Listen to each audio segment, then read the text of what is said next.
Salut à tous! Dans cette vidéo, nous allons parler des grandes erreurs classiques à ne pas commettre en hors-piste.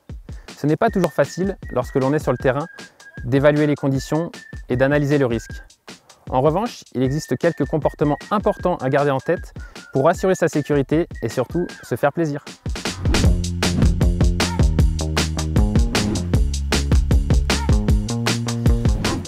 Erreur numéro 1, oublier d'allumer son DVA. Tac, DVA. Je le mettrai tout à l'heure. Oh purée, j'ai oublié d'allumer le DVA.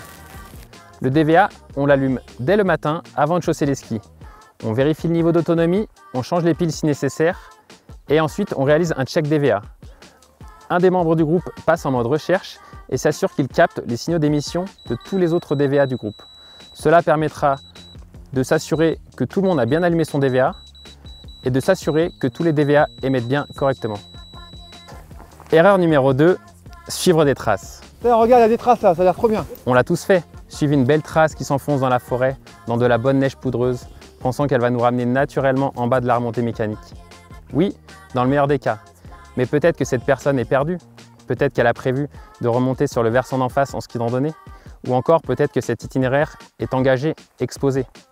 Règle fondamentale, ne pas suivre aveuglément une trace. Toujours se renseigner sur l'itinéraire avant de s'engager.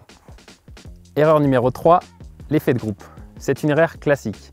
Sous l'effet de l'excitation, lorsque l'on est en groupe, on baisse notre niveau de vigilance. On veut impressionner les copains, les skieurs qui remontent sur le télésiège et on en oublie les règles de base. Gardez la distance entre vous pour ne pas surcharger le manteau neigeux. Soyez vigilants dans les pentes supérieures à 30 degrés et aux abords des ruptures de pente. Surveillez vos copains visuellement. Arrêtez-vous régulièrement pour s'assurer que tout le monde est là, dans des endroits sûrs, sous un rocher ou sur une crête par exemple. Enfin, communiquez entre vous. Si vous ne le sentez pas, dites-le. Peut-être que vous ne serez pas le seul et que tout le monde sera bien content de prendre un itinéraire moins engagé.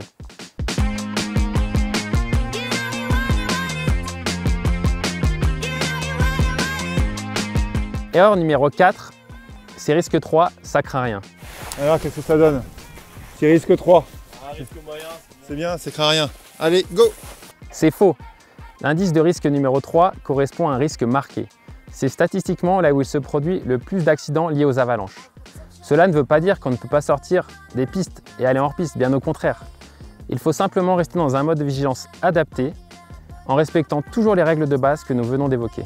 Erreur numéro 5, ne jamais rider seul. Oh Cédric, tu skis tout seul? Ouais, je suis passé là hier, c'est super. Non, t'inquiète, c'est bon, ça va aller.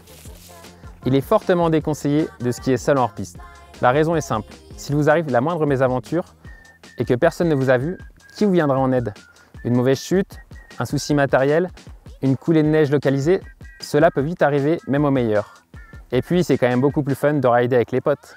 Si vous êtes seul, privilégiez les hors-piste balisés ou les bords de piste, là où vous êtes visible. En conclusion, voici les 5 conseils à garder en tête lorsque vous ridez en hors-piste. Premièrement, allumez votre DVA avant de chausser les skis. Deuxièmement, ne jamais suivre des traces aveuglément. Troisièmement, attention à l'effet de groupe. Quatrièmement, gardez un niveau de vigilance accru, même en risque 3. Cinquièmement, ne jamais rider seul. Vous connaissez désormais les bons comportements à appliquer pour rider en sécurité en hors-piste et surtout pour prendre un maximum de plaisir. Bon ride à tous et soyez prudents!